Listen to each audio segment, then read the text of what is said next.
Welcome everyone, my name is Yogesh and in this video we will understand how to transfer data frame into MySQL, means the complete data frame you can export in MySQL. Okay, so this we will understand. See, the topic of this video is to export data frame into MySQL, means आप पूरा जो data frame है जो table में बना हुआ उस पूरे data frame को आप MySQL टेबल में convert कर सकते हो, यानी to convert the complete data frame into MySQL table, or you can say we can export the data frame into MySQL. Previous video में हमने सीखा था कि MySQL के डेटा को कैसे पाइथन प्रोग्राम में या डेटा फ्रेम में कैसे इंपोर्ट करेंगे या एक्सपोर्ट करेंगे, but that is a single record we can insert और we can select from the MySQL through the data frame और the other function. But now the complete data frame, यानी आप पूरे डेटा फ्रेम से एक MySQL table create कर सकते हो. This we will learn in this video. Okay, let's start Jupyter notebook, new, take a new page.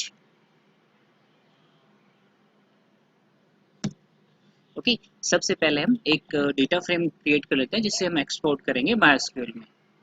तो for data frame import pandas as pd. Okay, I'm importing the panda library. Data, I'm creating once a dictionary.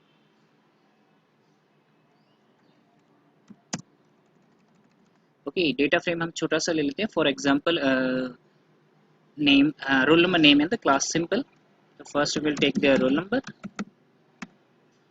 and for that I'm taking multiple values, यानी table create करना है तो मैं roll number के लिए I am taking 4 students record. Okay, 1 2 3 4 4. Okay, multiple values of the roll number. Next, as I said, name you can take multiple values. 4 students name I am taking. Records is up to you, how much you want. आप 4 लेना चाहे 4 ले सकते हैं, 10, how much you want. आप data frame अपना create कर सकते हैं. Okay, for no my name I took.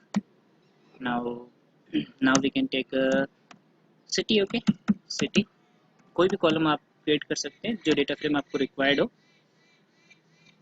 For city I am taking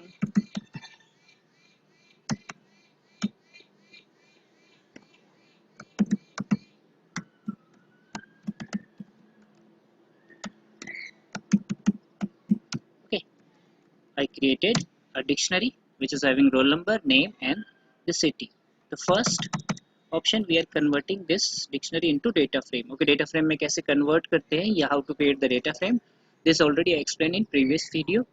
Okay, तो data frame के लिए I am taking df equal to pd dot data frame.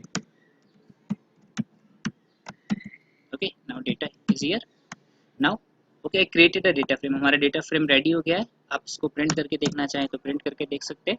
Simply आप print DF भी लिख सकते हो या केवल डीएफ भी लिख सकते हो. Now run this.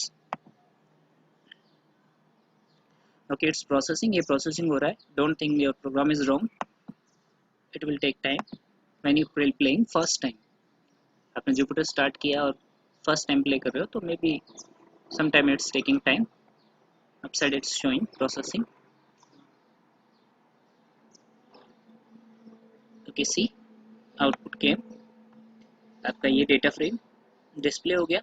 तो हमारा डेटा फ्रेम क्रिएट हो गया जिसमें आपका सिटी है, नेम है, रोल नंबर है. इसको हमें MySQL में ट्रांसफर करना, मीन्स इस डेटा फ्रेम से मैं MySQL में एज इट इज टेबल बनानी है. तो how to done this. Okay, पहले minimize it, open the MySQL. MySQL हमने स्टार्ट किया. जो भी आपके MySQL का पासवर्ड है आप पासवर्ड एंटर करें. नाउ यूज, आपका जो भी डेटाबेस आपने बनाया है, जिस भी नाम से बनाया है आपको ऑलरेडी बनाना पड़ेगा. तो I created by the name student, तो यूज स्टूडेंट, मैंने डेटाबेस को स्टार्ट कर लिया. Okay, now I am creating a table. Okay, एक टेबल क्रिएट कर लेते हैं. Create by the name, suppose I'm creating st. Let's take someone more name. I'm taking Tom.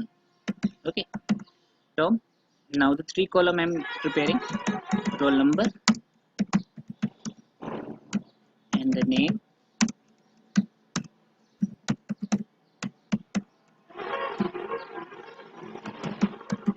city,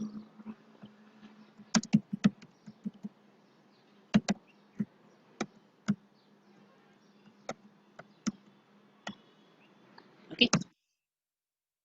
Something create, oh, one word is missing, table. Okay, the Tom is already exist, so let's change the name.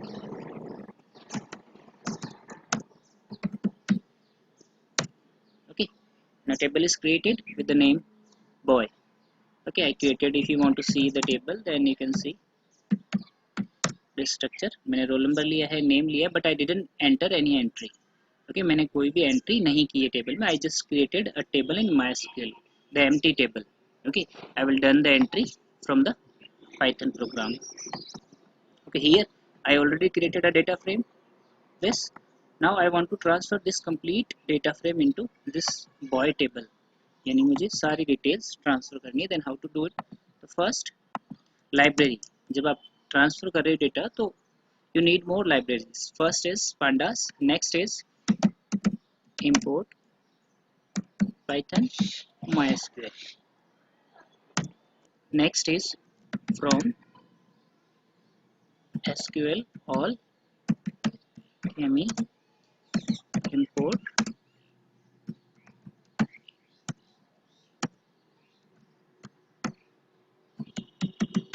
Okay, ये दो extra library आपको import करनी पड़ेगी. One is python mysql and one is create engine library. अगर आप पूरा data frame transfer कर रहे हो mysql में तो आप we have to import this two more library. Okay, मैंने लाइब्रेरी इंपोर्ट की जिसमें आपका ये python mysql लाइब्रेरी है और ये आपका create engine लाइब्रेरी है. ओके, नाउ हमें डिस्प्ले नहीं करना. I created this data frame. Now अब आपको डेटा फ्रेम से कनेक्शन करना पड़ेगा, डेटाबेस से, सॉरी. अब आपको डेटाबेस से कनेक्शन एस्टेब्लिश करना पड़ेगा जो आपने डेटाबेस यहाँ बनाया है MySQL में. ओके, तो कनेक्शन कैसे एस्टेब्लिश करते हैं? Simple,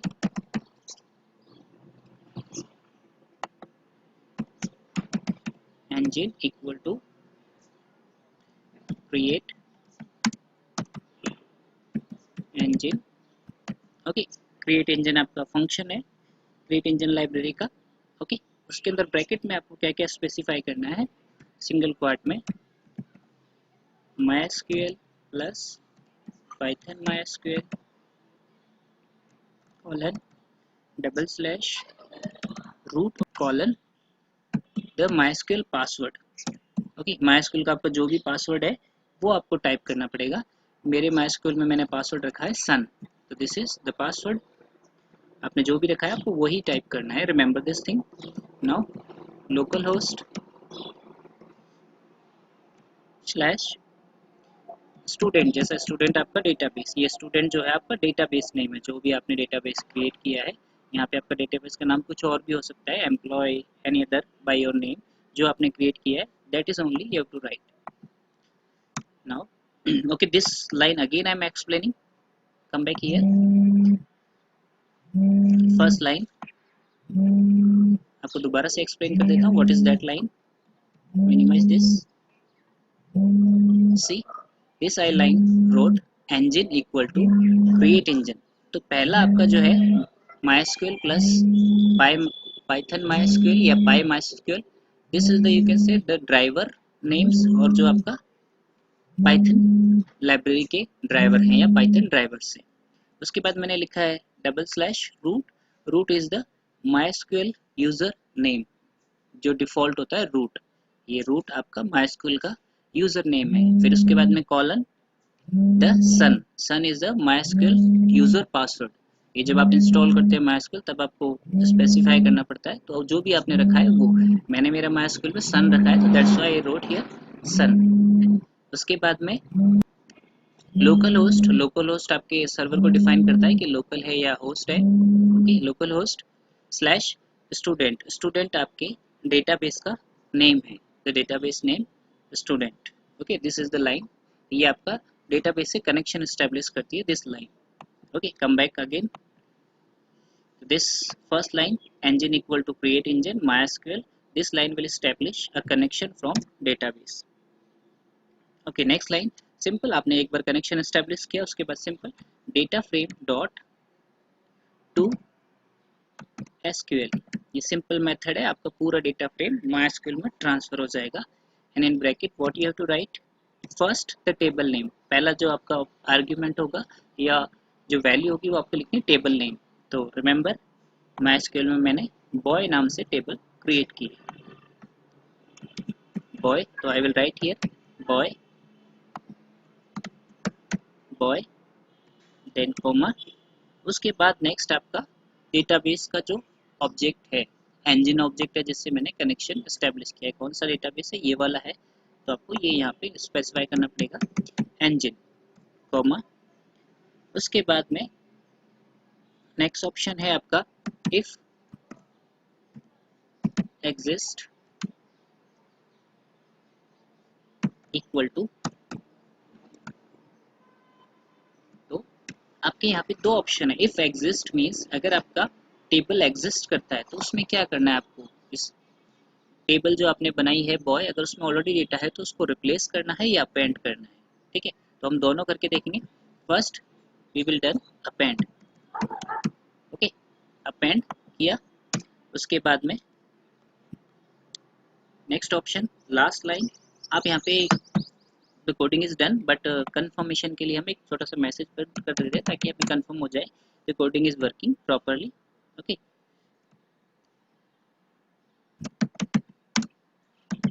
data has been. okay, कुछ भी मैसेज आप प्रिंट कर सकते हैं. now run this. remember the processing is still showing, so wait. okay, something is wrong.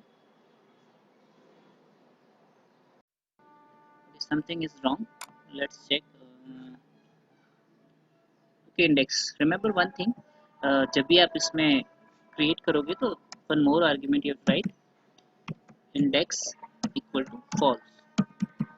Okay, false means जो आप इंडेक्स डेटा फ्रेम क्रिएट करते हैं तो उसमें एक एक्स्ट्रा कॉलम होता है डेटा फ्रेम में जिसमें आपकी इंडेक्सिंग होती है. अगर आप ऐसे एक्सपोर्ट करोगे तो उसका एक एक्स्ट्रा कॉलम होना चाहिए बट वो जनरली एसक्यूएल में नहीं होता. तो इसलिए हमने लिखा है index equal to false means जो इंडेक्स वाला कॉलम है वो आपको इसमें ऐड नहीं होगा. Okay, later we will understand this thing. Now run it again. some argument missing. okay, see, now it's working perfectly this time. message is coming, data has been exported. यानी आपका programme successfully run हो गया है. there is no mistake. this index is missing, so I done it. now check it in SQL. okay, now display the table. select star from the table name is boy. enter. see what the entry we have done here. जो आपका data frame था उसमें सारी entries जो थी 1 2 3 roll number and this name, it is done in MySQL. See select all from boy and this roll number. so this is the method to export the complete data frame into MySQL. okay, come back on this. okay, again I am explaining this line. data frame is the data frame name. df जो आपका data frame का name है. to SQL is the function of data frame जो आपका data frame को SQL में transfer करेगा. the first value argument is the table name. जो भी टेबल आपने बनाई है उसका नाम है ये. second option या second argument is the object जो आपका डेटाबेस से कनेक्शन करने का ऑब्जेक्ट है, that is engine. if exist, अगर टेबल में डेटा एग्जिस्ट करता है तो आपको क्या करना है, उसको अपेंड करना है या रिप्लेस करना है. सपोज मैंने अभी अपेंड किया है, अगर मैं इसे एक बार और प्ले करूंगा तो इसमें ऑलरेडी 4 एंट्री से 4 और ऐड हो जाएंगे. Append means. Okay, let's check. एक बार और रन करके देखते हैं. ऑलरेडी इसमें 4 एंट्रीज हैं. ठीक है, एक बार और प्ले करते हैं, then it will add more for in that. Run this. See play हो गया प्रोग्राम. अब वापस से चेक करते हैं, इसको डिस्प्ले करते हैं. Select all from boy, enter. See पहले आपकी 4 ही एंट्रीज थी, अब यहाँ पे 4 ये और 4 दोबारा हो गई तो 8 एंट्री। तो ये आपका आर्ग्यूमेंट है अपेंड। इफ एग्जिस्ट का मतलब ये है कि आपको क्या करना है, ऑलरेडी अगर एंट्रीज है उसके साथ में ऐड करना है या उनको रिप्लेस करना है। सपोज अगर आपको रिप्लेस करना है तो अगर मैं यहाँ पे लिख देता हूँ रिप्लेस, तो ऑलरेडी जो भी इसमें एंट्रीज हैं वो रफ हो जाएंगी और ये वाली एंट्रीज उसमें ऐड हो जाएंगी। ओके, करके देखते हैं। now run this now run this see, program is done successfully. अगर आपने रिप्लेस किया है तो पहले वाली जो भी एंट्रीज थी वो रफ हो जाएंगी। ओके, करके देखते हैं। सी, पहले मेरे पास इसमें 4 एंट्रीज हो गई थी लेकिन मैंने अब रिप्लेस किया है। दोबारा डिस्प्ले करके देखते हैं। सी, नाउ ओनली 4 लेफ्ट, यानी जो पहले वाली एंट्रीज थी वो रिप्लेस हो गई है। तो this is the to function और you can say the argument value. अगर आपने लिखा है अपेंड तो उसमें ऐड हो जाएगा, और अगर आपने लिखा है रिप्लेस तो it will erase the previous records of table. It will add these data frame values only in that table. So this is how to export the complete data frame in that table. Okay, now one question, suppose if your table is not exist, suppose इस table को हम delete कर देते हैं boy। okay, मैंने इस table को delete कर दिया। now this table is not exist, table is नहीं है यहाँ पे, और उस कंडीशन में आपने डेटा फ्रेम से एक्सपोर्ट किया है, then what will happen. Okay, replace की जगह मैंने यहाँ पे अपेंड कर दिया, anything doesn't matter, you can write here now. तो we are just checking. Okay, अब करके देखते हैं। Now run this, still the database the data frame has been transferred. See, मैंने वहाँ से टेबल को रफ कर दिया और मैंने किया यहाँ पे प्ले, तो what is showing the database has been data has been exported, यानी आपका डेटा वहाँ पे चला गया। सी, एक बार हम करके देखते हैं। अभी मैंने सेलेक्ट किया था तब नहीं हुआ था। Now run this, see the table is automatically created by the Python. तो सी, तो ये आपका इसका टेक्निक है। अगर आपकी टेबल एग्जिस्ट करती है उस नेम से, then it will add the records in that according to your this argument। if exist के argument के according उस टेबल में एंट्री करेगा, रिप्लेस या append। और अगर आपकी टेबल एग्जिस्ट नहीं करती है और आपने कोडिंग को प्ले किया है तो it will create a new table automatically by the data frame. तो दिस इज टू मेथड्स, आप रिप्लेस भी कर सकते हो, append भी कर सकते हो, और अगर आपकी टेबल एग्जिस्ट नहीं करती है तो इस कोडिंग से ऑटोमेटिकली टेबल MySQL में क्रिएट हो जाएगी। So this is okay, the last remaining the index option about this। okay, एक बार टेबल को वापस से रफ करते हैं। सपोज नाउ तो this in this way this table is created, इसको एक बार वापस से हम डिलीट कर देते हैं। टेबल को मैंने फिर से डिलीट कर दिया। अब डिस्प्ले करके देखेंगे टेबल नहीं है, टेबल कम बैक किया। ओके, इंडेक्स आर्ग्यूमेंट्स का मतलब क्या होता है, जैसे सपोज मैंने इसे रफ कर दिया और अब टेबल को हम क्रिएट करते हैं, रन करते हैं प्रोग्राम को, रन दिस। ओके, एक्सपोर्ट हो गया। ओके, जरा देखिए यहाँ पे मैंने पहले टेबल क्रिएट की थी तो यहाँ पे 3 ही कॉलम थे। अब हम करके देखते हैं डिस्प्ले, तो यहाँ पे सी 4 कॉलम, एक तो city, name, roll number and the index. तो this is the effect of this argument. अगर आपने लिखा है इंडेक्स इक्वल टू फॉल्स तो ये कॉलम नहीं बनेगा, और अगर आपने लिखा नहीं है तो एक कॉलम ऑलरेडी ऑटोमेटिकली क्रिएट हो जाएगा by the name index. This is the effect of this argument, इसलिए हमने पहले लिखा था index equal to false, we don't want the index। So in this video this much, thank you very much all।